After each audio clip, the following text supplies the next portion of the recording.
رب صل بسم اللہ الرحمن الرحیم۔ سورہ نساء کا رکوع نمبر 19 اور 5ویں پارے کا رکوع نمبر 16 چل رہا تھا۔ اس رکوع کا لفظی ترجمہ مختصر گرامر کے ساتھ کمپلیٹ ہو چکا تھا۔ اس رکوع کی تفسیر چل رہی تھی اور ہم یہاں تک پہنچے تھے وَالصُّلْحُ خَيْرٌ وَأُحْضِرَتِ الْأَنفُسُ الشُّحَّ۔ یہاں سے اس آیت کے حصے کی آج انشاءاللہ میں تفسیر پیش کروں گا۔ پیچھے جو آیت چل رہی تھی ان آیتوں کا چونکہ اس سے ربط ہے، اس لیے میں ان آیتوں کا تھوڑا سا خلاصہ بیان کر دوں۔ پیچھے مضمون یہ چل رہا تھا کہ اگر کوئی عورت اپنے شوہر سے اس کو خوف ہے نشوز کا معنی حق تلفی کر رہا ہے، شوہر اس کے واجب حقوق ادا نہیں کر رہا، او اعراضاً یا اسے اگنور کر رہا ہے، نظر انداز کر رہا ہے، بیوی کو توجہ نہیں دے رہا اس کی طرف، فلا جناح علیہما ان یصلحا بینہما صلحا، تو میاں بیوی پر کوئی گناہ نہیں ہے کہ وہ صلح کا راستہ اختیار کر لیں، لڑائی جھگڑوں سے بچنے کے لیے ایک درمیان کا راستہ اختیار کر لیں، یعنی عورت اپنے کچھ حقوق سے دستبردار ہو جائے، اس کے بدلے میں کچھ دوسرے حقوق مرد سے لے لے، مرد اپنے حقوق سے دستبردار ہو جائے، اس کے بدلے میں کچھ دوسرے حقوق عورت سے لے لے، یعنی روز روز لڑائی جھگڑا اور ایک دوسرے کا سر پیٹنے سے بہتر ہے کہ کمپرومائز کر لو تاکہ طلاق تک نوبت نہ آئے۔ یہ اس صورت میں ہے کہ جب عورت طلاق نہ چاہتی ہو، لیکن اگر عورت چاہتی ہے ایسے مرد سے طلاق چاہیے مجھے اور کہیں اور نکاح کرنا ہے، پھر بہرحال مرد پر واجب ہے کہ وہ اس عورت کو ڈیورس دے، طلاق دے۔ تو اس کے بارے میں اللہ نے کیا فرمایا، اس کی میں تفصیل پچھلے ایپیسوڈ میں ڈیٹیل سے بیان کر چکا ہوں اس آیت کی۔ آگے اللہ نے فرمایا وَالصُّلْحُ خَيْرٌ، صلح میں بہتری ہے۔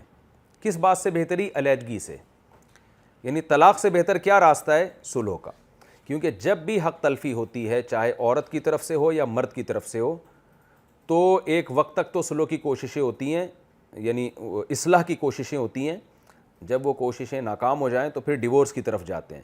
تو اللہ نے فرمایا ڈیورس کی طرف جانے سے بہتر ہے کہ کچھ حقوق سے دستبرداری اختیار کر کے ان کا رشتہ آپس میں برقرار رکھو۔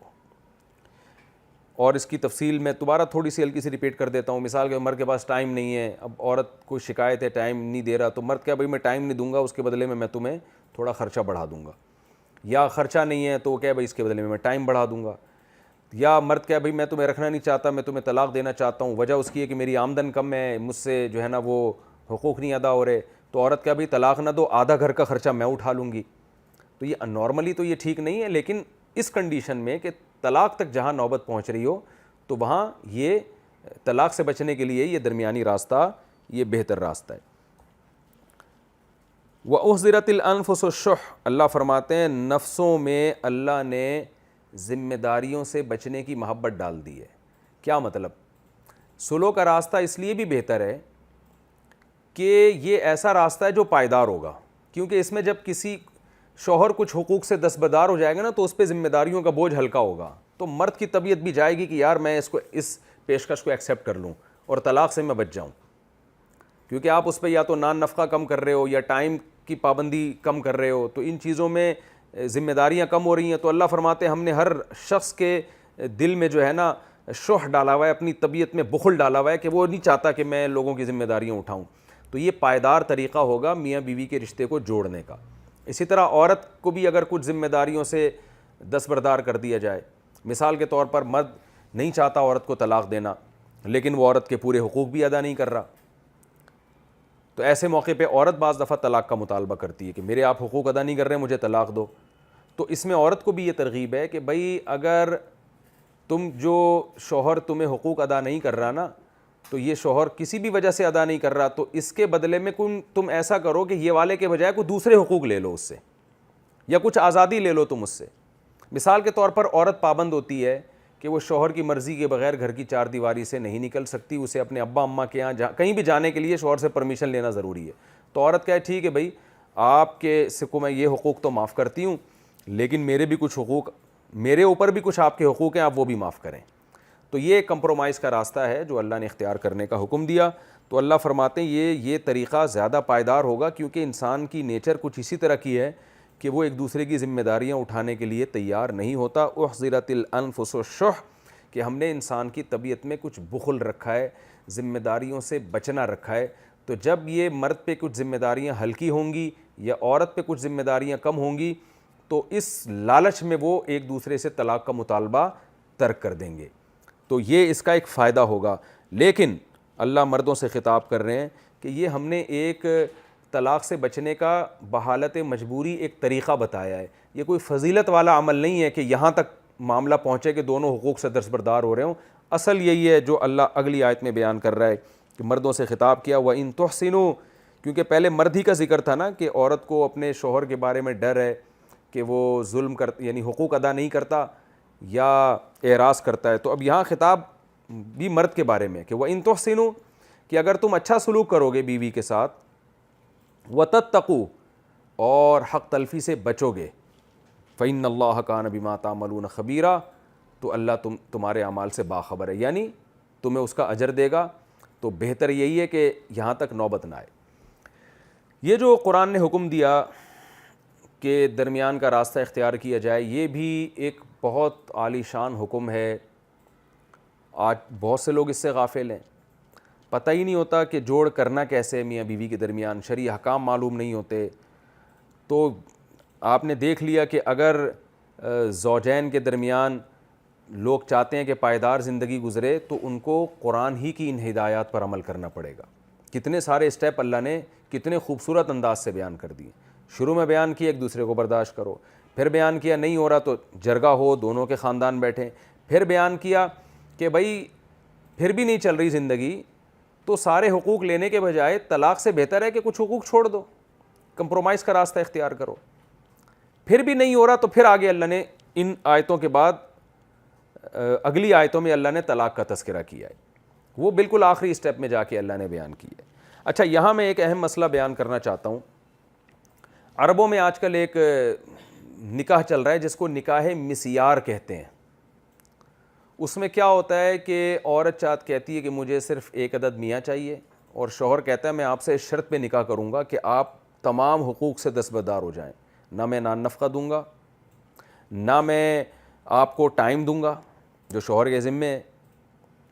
تو یعنی گویا ہمارا ریلیشن صرف ایک فزیکل ریلیشن ہوگا، جو سیکشول ریلیشن آپ جسے کہہ سکتے ہیں کہ اپنی خواہش کو پوری کرنے والا ہوگا. نہ اولاد پیدا ہونے دوں گا میں، کیونکہ میں بچوں کی کفالت نہیں کر سکتا اور نہ مجھے بچے چاہیے. عورت بھی کہہ رہی ہوتی ہے کہ چلو ٹھیک ہے بھائی، میں اگر یہاں آپ سے شادی نہیں کرتی تو میں زنا کی طرف جاؤں گی، پھر تو میں ایک حلال جنسی تسکین کے لیے نکاح کر رہی ہوں. تو استدلال انہی آیتوں سے کیا جاتا ہے. تو خوب سمجھ لیں کہ یہ جو قرآن نے ایک آیت بیان کی ہے، یہ ایک خاص جزوی واقعہ ہے کہ کہیں ایسا ہو سکتا ہے کہ میاں بیوی میں جھگڑا ہو رہا ہے یا شوہر کے دل میں بیوی کی نفرت اتنی بیٹھ گئی ہے کہ وہ نہیں اس کو ٹائم دینا چاہتا، اس کو پتہ ہے میں جب آؤں گا پھڈا ہوگا. ایسا بھی بعض دفعہ ہوتا ہے کہ مجبوری میں بھی یہ یہاں تک نوبت پہنچتی ہے. بعض دفعہ عورت اتنی بد اخلاق ہوتی ہے کہ شوہر کو پتہ ہے میں اگر 1 گھنٹہ بیوی کے ساتھ بیٹھ گیا تو یہ بیلن گھر میں چلیں گے اور سر ایک دوسرے کے پھٹیں گے. بعض عورتیں ایسی بد اخلاق ہوتی ہیں، میں نہیں کہہ رہا کہ وہ عورتیں جو تفسیر کا لیکچر سن رہی ہیں ان کے علاوہ، لیکن ہوتی ہیں.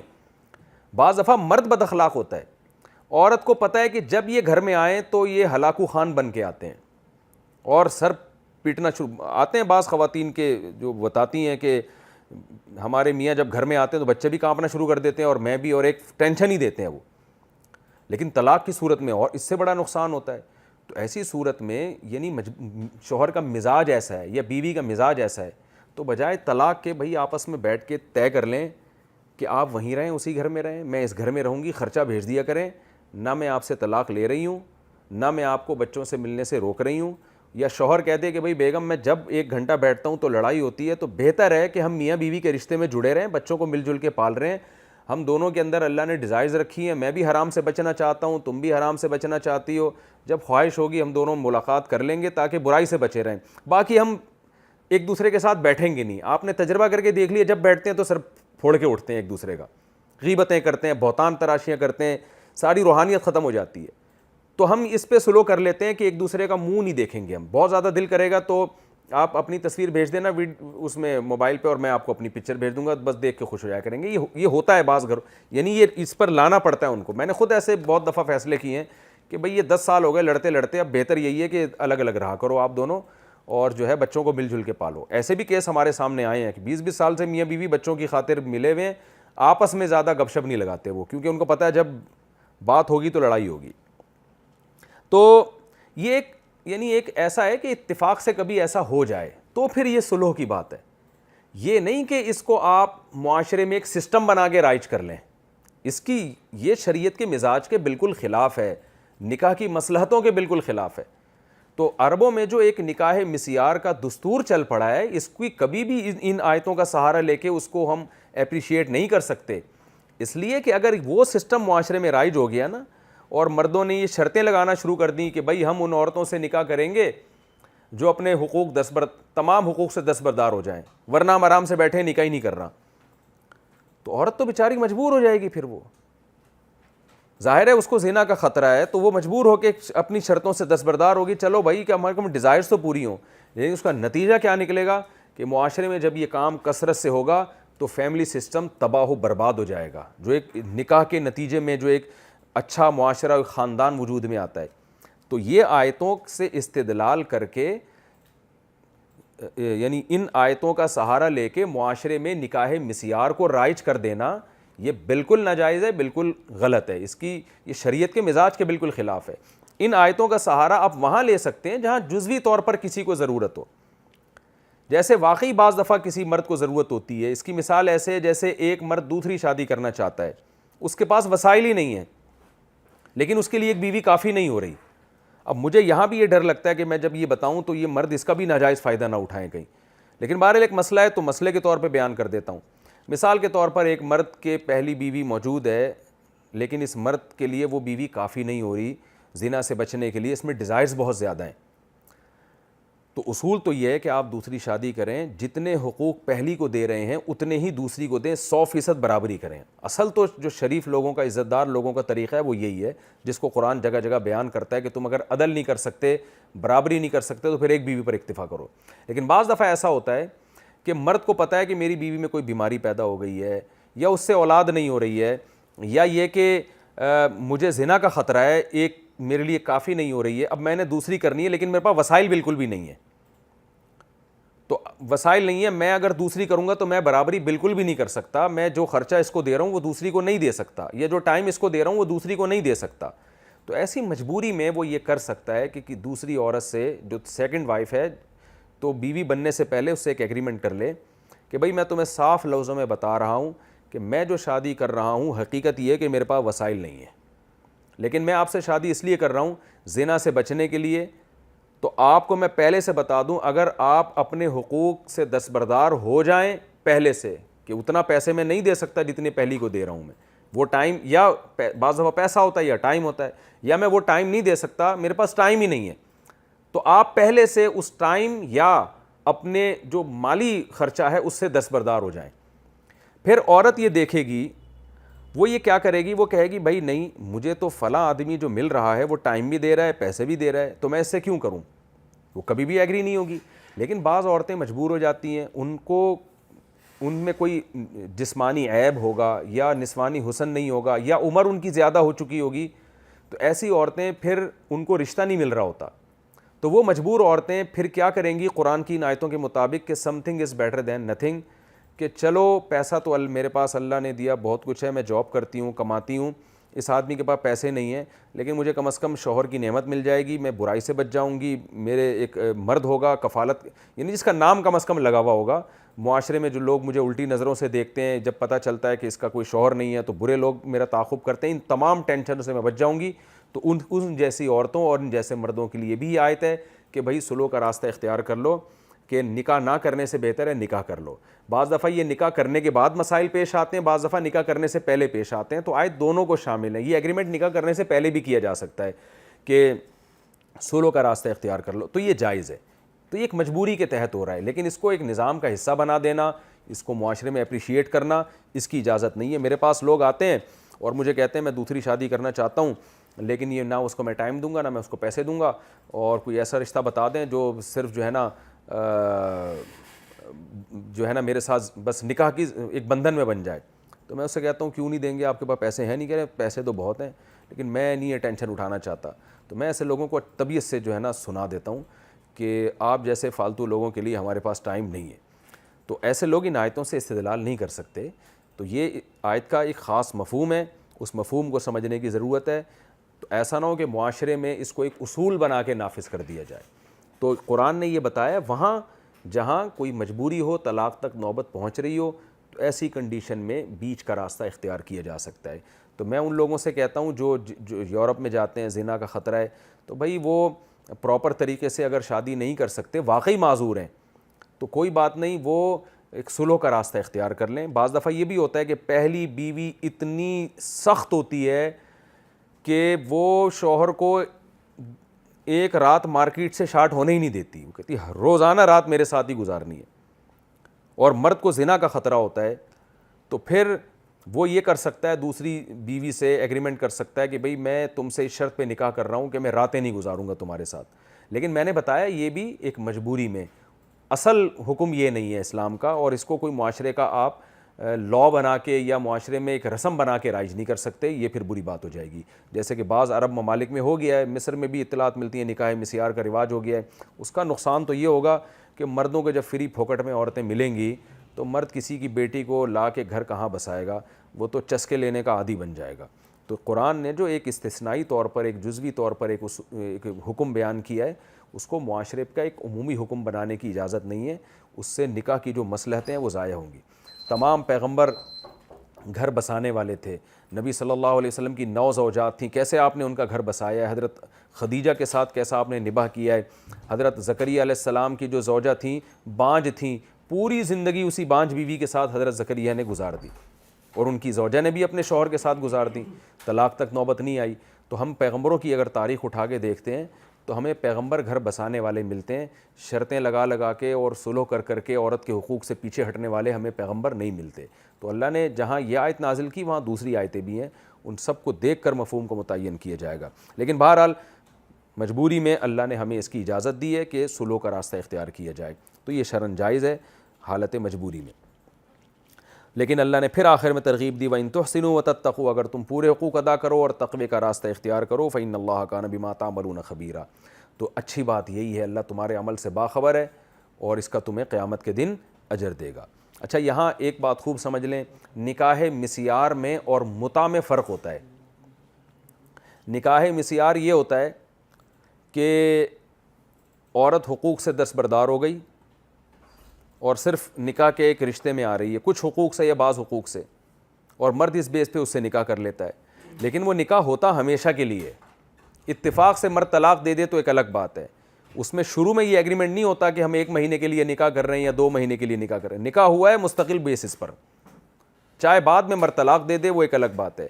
متع میں یہ ہوتا ہے کہ شروع میں ہی یہ طے ہوتا ہے کہ یہ 1 مہینے کی شادی ہے، 2 مہینے کی شادی، 1 سال کی ہے، 2 سال کی، 5 سال کی، 1 گھنٹے کی۔ تو اس میں اور نکاح مسیار میں زمین آسمان کا فرق ہے۔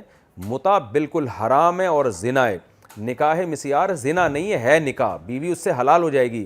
ہاں ہم یہ ضرور کہہ رہے ہیں کہ یہ معاشرے میں ایک لا بنا کے اور ایک رواج بنا کے اس کو شامل کرنا جائز نہیں ہے بہرحال وہ نکاح، اس میں زنا کا گناہ نہیں ملے گا، متع تو خالصتاً زنا ہے، اس میں اور زنا میں کوئی فرق نہیں ہے۔ تو لوگ نکاح مسیار کو اور متع کو مکس کر دیتے ہیں۔ ایک بات تو یہ، ایک اہم بات اور بھی اس سے بارے میں، پھر میں اگلی آیت کی طرف چلتا ہوں، کہ یہ بھی خوب اچھی طرح سمجھ لیں کہ عورت جب اپنے حقوق سے دستبردار ہوگی طلاق سے بچنے کے لیے، اور وہ یہ کہہ دے گی کہ ٹھیک ہے جی آپ خرچہ کم کر دیں، میں آدھا خرچہ معاف کرتی ہوں لیکن پلیز طلاق نہ دیں، یا آپ مجھے باریاں نہ دیں، میں اپنی باریاں معاف کرتی ہوں لیکن طلاق نہ دیں، تو جب حقوق سے دستبردار ہوگی تو خوب سمجھ لیں یہ دستبرداری موت تک اس پر لازم نہیں ہوگی، اس کو ہر وقت یہ اختیار ہے کہ اس ایگریمنٹ کو توڑ کے دوبارہ سے حقوق کا مطالبہ کرنا شروع کر دے۔ یعنی یہ کوئی لازمی حکم نہیں ہے، نہ تو یہ نکاح مسیار میں لازم ہے نہ نکاح کے بعد لازم ہے۔ مثال کے طور پر کسی عورت سے آپ کا اس شرط پہ نکاح ہوا کہ بھئی تمہارا نان نفقہ 1 لاکھ بنتا ہے، میں 10-20 ہزار سے زیادہ نہیں دوں گا، یا میں سرے سے نان نفقہ دوں گا ہی نہیں، میں بس تم ویسے میری بیوی فری میں بننا ہے تو بن جاؤ، یہ ایگریمنٹ ہو گیا، وہ بیوی بن گئی آپ کی، تو اب کوئی قیامت تک یہ لازم نہیں ہوگا، اس کو عورت کو ہر وقت اختیار ہے وہ کہ میرا جو ایگریمنٹ ہوا تھا میں کینسل کرتی ہوں، مجھے میرے حقوق چاہیے، تو یہ عورت کو ہر وقت اختیار ہے۔ پھر مرد پھر یہ سوچے کہ میں حقوق دے سکتا ہوں کہ نہیں دے سکتا، دے سکتا ہے تو دینا واجب ہوگا، نہیں دینا چاہتا تو پھر عورت کو یہ حق ہے کہ وہ طلاق کا مطالبہ کرے، بھائی تم تو میرے حقوق نہیں دے رہے تو مجھے فارغ کرو، میں کہیں اور شادی کروں، تو پھر مرد کو ایسی صورت میں اس کو طلاق دینا واجب ہو جائے گا۔ یعنی یہ ایگریمنٹ قیامت تک لازم نہیں ہوتا، بلکہ ہر وقت ہر فریق کو اختیار ہوتا ہے کہ جب چاہے یہ ایگریمنٹ توڑ دے۔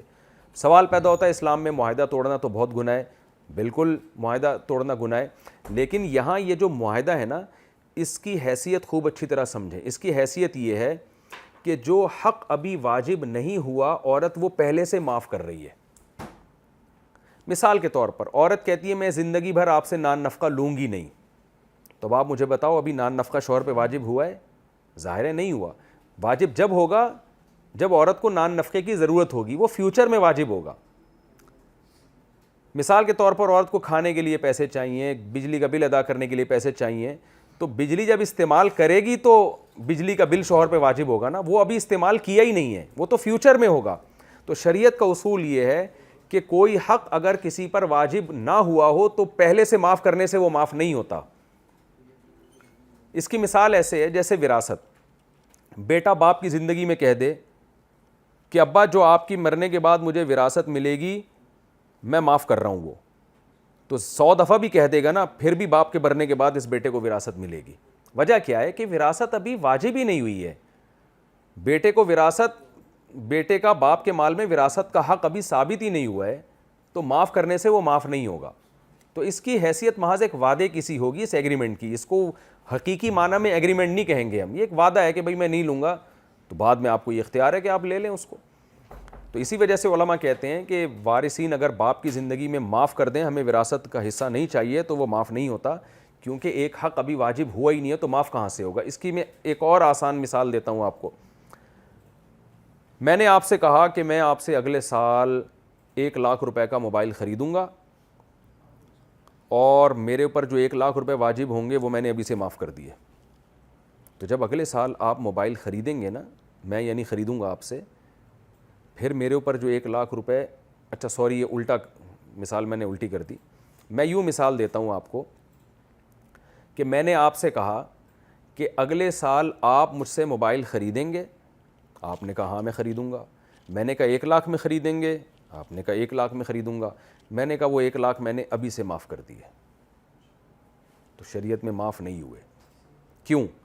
اس لیے کہ وہ لاکھ ابھی سامنے والے پر واجب ہوئے ہی نہیں ہیں، واجب جب ہوں گے جب وہ موبائل خریدے گا تو اس پر پیمنٹ واجب ہوگی، جب واجب حق آئے گا پھر میں معاف کروں گا تو معاف ہوگا۔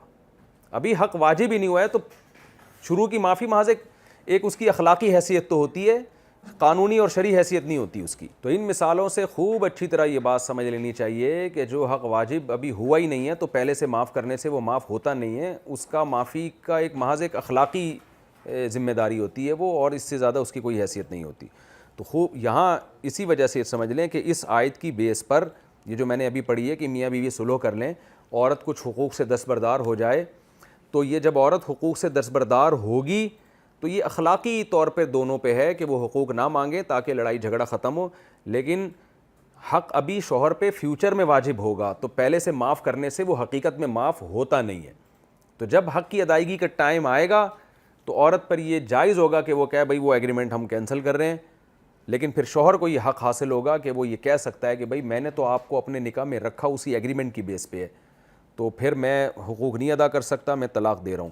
پھر عورت کو یہ اختیار ہوگا کہ وہ شوہر سے کہہ دے کہ ٹھیک ہے طلاق دے دو، اگر عورت مانگتی ہے تو پھر شوہر پر واجب ہوگا، عورت اگر طلاق نہیں چاہتی تو پھر وہی بات دوبارہ سے لوٹ کر آئے گی، کہے گی بھئی مجھے طلاق نہیں دینا، میں پھر اپنے حقوق سے دستبردار ہو رہی ہوں۔ پھر شوہر کو یہ حق حاصل ہوگا دوبارہ کہ وہ حقوق سے دستبردار ہو جائے۔ مطلب یہ کہ یہ ایسا ایگریمنٹ ہوگا جو ہر وقت اس میں تبدیلی کا امکان موجود رہے گا، میاں بیوی میں سے کوئی بھی کسی پر بھی 100% یہ ایگریمنٹ کی پابندی لازم نہیں ہوگی، یہ خوب سمجھ لیں۔ اس کی میں ایک مثال دے دیتا ہوں جس سے بات سمجھ میں آ جائے گی انشاءاللہ۔ ہمارے ایک جاننے والے نے سیکنڈ میرج کی، ان کے پاس ٹائم نہیں تھا، پیسے نہیں تھے، دوسری بیوی سے ایگریمنٹ کیا میں اس شرط پہ آپ سے شادی کر رہا ہوں کہ پیسے تھے ٹائم نہیں تھا، تو انہوں نے کہا کہ میں آپ سے اس شرط پہ شادی کر رہا ہوں، وہ خاتون طلاق یافتہ تھیں، میں اس شرط پہ شادی کر رہا ہوں کہ میں آپ کو ایک تگڑا ہر مہینے ایک نان نفقہ دوں گا۔ ان خاتون کی حیثیت سے بہت زیادہ، وہ بہت مالدار آدمی تھے، فرض کر لیں کہ وہ 5,00,000 روپے دوں گا، فرض کرنے میں گورنمنٹ کی طرف سے کوئی پابندی نہیں ہے، فرض کیا جا سکتا ہے، یعنی میں آپ کو جیب خرچی 5,00,000 روپے دوں گا، لیکن میں ٹائم نہیں دے سکتا، ٹائم مجھے جب ملے گا میں آ جاؤں گا آپ کے پاس، ہفتے میں کم از کم ایک دفعہ ضرور آؤں گا، اس سے زیادہ میں ٹائم نہیں دے سکتا۔ یہ ایک دونوں کے درمیان صلح ہو گئی کہ مرد نے کہا بھائی میں اس شرط پہ آپ سے شادی کروں گا۔ لڑکی نے سوچا کہ چلو یار میری تو ویسے ہی شادی نہیں ہو رہی تھی, میں طلاق یافتہ ہوں, میرے بچے بھی ہیں, اب کم از کم 5 لاکھ روپے مل رہے ہیں اور شوہر ہفتے میں 1 دفعہ تو مل رہا ہے نا مجھ سے, اس سے تو بہتر ہے کہ میرا نکاح ہی نہیں ہو رہا تھا. لڑکی نے بھی شادی کر لی, میں نے ہی دونوں کا نکاح پڑھایا, دونوں کی شادی ہو گئی. اب کیا ہوا کہ جی شروع میں تو میاں صاحب ہفتے میں آتے رہے, ہفتے میں 1 دفعہ 2 دفعہ. اب بیگم صاحبہ کو میاں یاد آنے لگے, محبت ہو گئی, نہیں جی مجھے تو میرا میاں ہر دوسرے دن چاہیے, جیسے جتنا ٹائم وہ پہلی کو دے رہا ہے اتنا دوسری کو دے. تو خاتون نے مجھ سے رابطہ کیا کہ بھائی میرے شوہر سے مجھے پورا ٹائم چاہیے. میں نے میاں سے بولا بھائی ٹائم دو. وہ کہہ رہا ہے بھائی میری تو شادی ان سے اس شرط پہ ہوئی ہے کہ میں ٹائم نہیں دوں گا, میں ٹائم دوں گا تو میں تو پکڑا جاؤں گا, میں تو پٹوں گا سسرال میں. سسرال والے پوچھیں گے بھائی تو مارکیٹ سے کدھر شارٹ ہے, دوسرے دن کہاں گیا تھا تو انہوں نے کہا میں نہیں دے سکتا ٹائم. اب کیا مسئلہ ہوا ہے کہ عورت نے کہا, میں نے خاتون سے کہا آپ نے تو ایگریمنٹ کیا تھا, تو خاتون کہتی میں نے کیا تو تھا لیکن اب مجھے میاں کے بغیر, میاں لیس زندگی مجھ سے برداشت نہیں ہو رہی, مجھے پیسہ نہیں چاہیے, مجھے میاں چاہیے. تو میں نے کہا کوئی بات نہیں, یہ ایگریمنٹ آپ کا ہوا تھا, آپ کو یہ شریعت نے حق دیا ہے کہ آپ اس ایگریمنٹ سے پیچھے ہٹ جائیں. آپ کو یہ حق دیا ہے, آپ بولیں وہ ایگریمنٹ اس وقت کا تھا, آج کے بعد سے مجھے باریاں پوری چاہیے اپنی. تو خاتون بڑی خوش ہو گئی. میں نے شوہر کو کہا, میں نے کہا بھائی یہ کہہ رہی ہیں کہ آج کے بعد سے مجھے باریاں پوری چاہیے, وہ ایگریمنٹ میں کینسل کرتی ہوں. یہ میں اس آیت کو سمجھانے کے لیے آپ کو بتا رہا ہوں. شوہر نے کہا میں تو نہیں بھی دے سکتا بھائی, میں تو پکڑا جاؤں گا. تو میں نے خاتون سے کہا یہ کہہ رہے نہیں دے سکتا, تو پھر آپ طلاق چاہتی ہیں؟ یعنی اب تو یہی ہے نا کہ بھائی وہ نہیں ایگری ہو رہا, تو اب جب شرطوں پہ, جس شرطوں پہ شادی ہوئی تھی اب اس پہ ایگری نہیں ہے, تو مرد تو کہہ رہا ہے کہ میں نہیں دے سکتا. تو خاتون نے کہا ٹھیک ہے پھر مجھے ان سے کہیں ڈیورس دیں, میں اس طرح زندگی نہیں گزار سکتی, مجھے میاں چاہیے. میں نے میاں سے کہا کہ بھائی وہ کہہ رہی ہے کہ یا تو میری پوری باریاں دو ورنہ مجھے طلاق دو. شوہر نے کہا میں طلاق نہیں دوں گا, کیونکہ شوہر کو بھی محبت ہو گئی تھی اس سے. وہ نہیں چاہ رہا تھا یار مجھے, بے شک طلاق یافتہ ہے, بے شک بچے ہیں, وہ چاہ رہا تھا کہ بھئی میں نہیں دے سکتا اس کو, میرا موڈ نہیں ہے طلاق دینے کا, مجھے تو بڑی محبت ہو گئی ہے, مجھے کہاں سے ملے گی دوبارہ اتنی فری پھوکٹ کی بیوی جو ٹائم ہی نہ مانگ رہی ہو. میں نے کہا شوہر سے اب زیادتی آپ کی طرف سے ہے, وجہ اس کی یہ ہے. اچھا شوہر کہنے لگا اس نے ایگریمنٹ کیا تھا, یہ تو ایگریمنٹ سے مکر گئی ہے. میں نے کہا بھائی شریعت نے اس کو اختیار دیا ہے کہ وہ ایگریمنٹ سے, یعنی کیونکہ فیوچر میں جو, یعنی وہ اب تک جو ہو گیا وہ تو ٹھیک ہے, اس میں تو وہ مطالبہ نہیں کر سکتی, لیکن آج کے بعد سے اس کو یہ حق حاصل ہے کہ اب آپ اس کو پورا ٹائم دیں, پوری باریاں دیں, اولاد چاہتی ہے تو اولاد بھی دیں اس کو, یہ اولاد نہیں روک سکتے آپ. ادروائز وہ طلاق مانگ رہی ہے تو آپ کو طلاق دینی پڑے گی. شوہر اس پہ ایگری نہیں ہو رہا تھا کہ میں طلاق نہیں دے سکتا. اب آپ خوب اچھی طرح اس مسئلے کو سمجھیں. ایسے موقع پہ شریعت کہتی ہے کہ بھائی جب عورت طلاق مانگ رہی ہے تو اس کو آپ کو ڈیورس دینا پڑے گا, ورنہ پھر آپ اس کو پورا ٹائم دیں. اب یہاں مرد یہ غلطی کرتے ہیں, وہ پھر پیڑے کھانے کے موڈ میں ہوتے ہیں کہ ہم بیوی کو رکھیں گے بھی اور اس کے حقوق بھی ادا نہیں کریں گے. یہاں ایسے موقع پہ پھر مرد پہ واجب ہوگا کہ اب آپ کو اس کو پراپر طریقے سے ٹائم دینا پڑے گا. تو میں نے اس خاتون سے کہا کہ بھئی اگر یہ اب اس پر واجب ہے کہ یا تو آپ کو ڈیورس دے, لیکن مرد پھنس گیا تھا, وہ اس کو محبت ہو گئی تھی, وہ ڈیورس نہیں دینا چاہتا تھا, تو ایسے موقع پہ پھر مرد پہ واجب ہوگا کہ وہ اب اس کو پراپر ٹائم بھی دے اور جو اس کے بیسک حقوق ہیں جتنے پہلی بیوی کے وہ بھی دے, اور نسل بھی پھر روکنے کی اس کو اجازت نہیں ہوگی. اگر عورت کو اولاد چاہیے تو اولاد بھی مرد پھر روک نہیں سکتا. تو یہ میں اس لیے بیان کر رہا ہوں کہ بعض دفعہ مرد وہ نکاح مسیار وغیرہ کر کے نا وہ سمجھتا ہے کہ قیامت تک کے لیے میرے مزے ہو گئے ہیں اور اب فری پھوکٹ میں مجھے جو ہے وہ میں بیوی رکھوں گا. تو ایسا نہیں ہے, اس میں عورت کو ہر وقت اختیار ہے کہ وہ اپنے ان جو اس نے باتیں کی تھی وہ ایگریمنٹ کو چینج بھی کر سکتی ہے بعد میں. تو یہ آیت ہے جس کی میں نے آپ کے سامنے تفسیر پیش کی, کوشش کی ہے کہ اس کے تمام پہلو آپ کے سامنے آ جائیں اور یہ خوب اچھی طرح سے مسئلہ سمجھ میں آ جائے.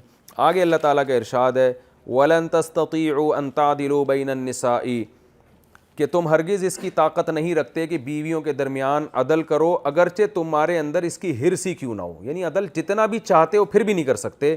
فَلَا تَمِيلُوا كُلَّ الْمَيْلِ, بس ایسا مت کرو کہ ایک طرف مکمل مائل ہو جاؤ. فَتَذَرُوهَا كَالْمُعَلَّقَةِ, اور دوسری کو لٹکا کے چھوڑ دو. کیا مطلب اس آیت کا؟ اس آیت کی 2 تفسیریں کی گئی ہیں, کیونکہ قرآن میں اللہ نے کیا فرمایا کہ وَإِن تُحْسِنُوا وَتَتَّقُوا, کہ پراپر پورے حقوق ادا کرو, حق تلفی سے بچو. تو ظاہر ہے اگر کسی کی 2 بیویاں ہوں تو جتنا ٹائم اس کو دے رہا ہے اتنا ہی دوسری کو بھی دینا پڑے گا, جتنا نان نفقہ اس کو دے رہا ہے دوسری کو بھی دینا پڑے گا. تو اصل حکم تو یہی ہے, صلح کا راستہ تو ایک مجبوری کا راستہ تھا طلاق سے بچنے کا. پراپر جو حکم ہے وہ یہ کہ دونوں کے حقوق برابر آپ نے ادا کرنے ہیں. جب بیوی, خاص طور پہ جب بیوی مطالبہ بھی کر رہی ہو, تو سلو تو اس وقت ہوگی نا جب بیوی اپنے مطالبے سے پیچھے ہٹ جائے. اگر وہ پیچھے نہیں ہٹتی تو پھر تو دونوں کے برابر حقوق دینے پڑیں گے آپ کو. اب اس میں یہ ٹینشن ہوتی تھی کہ دو قسم کی پریشانیاں سامنے آئیں. ایک یہ کہ مرد 2 یا 4 بیویاں رکھتا تھا لیکن محبت ایک سے زیادہ ہوتی ہے. جیسے ہمارے نبی صلی اللہ علیہ وسلم نے 9 زوجات رکھی ہیں, مگر جتنی محبت آپ کو امی عائشہ رضی اللہ تعالیٰ عنہ سے تھی اتنی کسی اور زوجہ سے نہیں تھی. ان کی طرف بہت زیادہ دل مائل تھا آپ کا. یہ چیز انسان کے اختیار میں نہیں ہے. تو صحابہ نے جب عورتوں کے حقوق سنے, ان میں عدل کرنا ہے, برابری کرنی ہے, تو ڈر گئے بہت سارے صحابہ کہ بھئی ہمیں ایک زوجہ کی طرف زیادہ دل مائل ہے, دوسری کی طرف کم ہے. تو اللہ نے تو کہا کہ عدل نہیں کر سکتے تو 2 بیویاں رکھنے کی اجازت نہیں ہے. نبی نے فرمایا جس نے 2 میں عدل نہیں کیا قیامت کے دن آئے گا اور آدھا دھڑ اس کا فالج زدہ ہوگا. تو اس سے تو 2-3 شادیوں کا دروازہ ہی بند ہو رہا ہے. یعنی اس سے تو گویا یعنی یوں سمجھیں کہ اللہ نے 2 شادیوں کی اجازت محض ایک یعنی اجازت دی ہے لیکن عملی طور پر یہ ممکن نہیں ہے. تو اس کا قرآن نے جواب دیا کہ بھائی 100% عدل بیویوں کے درمیان تم کر نہیں سکتے. یعنی وہ والا عدل تو کر سکتے ہو جس میں ظاہری حقوق سب کو سیم دینے پڑیں, لیکن دل والا عدل کہ جتنی طبیعت ادھر مائل ہے اتنی ہی ادھر بھی ہو, یہ تمہارے بس میں نہیں ہے. کیونکہ دل پہ انسان کو کنٹرول نہیں ہوتا. ایک عورت کی عادت اچھی ہے, وہ آپ کا زیادہ خیال کرتی ہے, اور دوسری بس زبان ہے, تو ظاہر ہے دل تو اس کی طرف مائل ہوگا جو اچھے اخلاق کی ہے, جو آپ کی خدمت زیادہ کر رہی ہے, جو آپ کو سکون اور راحت زیادہ دے رہی ہے. تو دل تو انسان کے کنٹرول میں نہیں ہے, تو آپ کیسے دلی معاملے سے برابری کر سکتے ہیں؟ تو اس کا کیا پتہ چلا کہ یہاں عدل سے مراد ہے دل کا عدل کرنا. دوسری تفسیر اس آیت کی یہ کی گئی ہے کہ جس عدل کا برابری کا اللہ نے مکلف بنایا ہے کہ جتنا خرچہ وہاں دے رہے ہو اتنا وہاں دو, جتنا ٹائم وہاں گزار رہے ہو اتنا ٹائم وہاں گزارو, اس میں بھی 100% ایکوریسی ممکن نہیں ہے. تھوڑی بہت کمی بیشی اس میں یہ ہوگی تم سے. کیونکہ بعض لوگ کیا کرتے ہیں, عدل کا ایسا مفہوم بیان کرتے ہیں نا بیویوں میں عدل کا کہ اسٹاپ واچ دیکھ کے بیٹھے ہوئے ہیں کہ اتنے منٹ اتنے سیکنڈ ہو گئے اس والی بیگم کے پاس, اب وہی اسٹاپ واچ لگا کے اتنی دیر اتنی وقت. تو ایسے نارمل لائف گزر نہیں سکتی. تو اللہ نے اس میں بھی چھوٹ دی ہے کہ 100% تمہارے لیے ممکن نہیں ہے.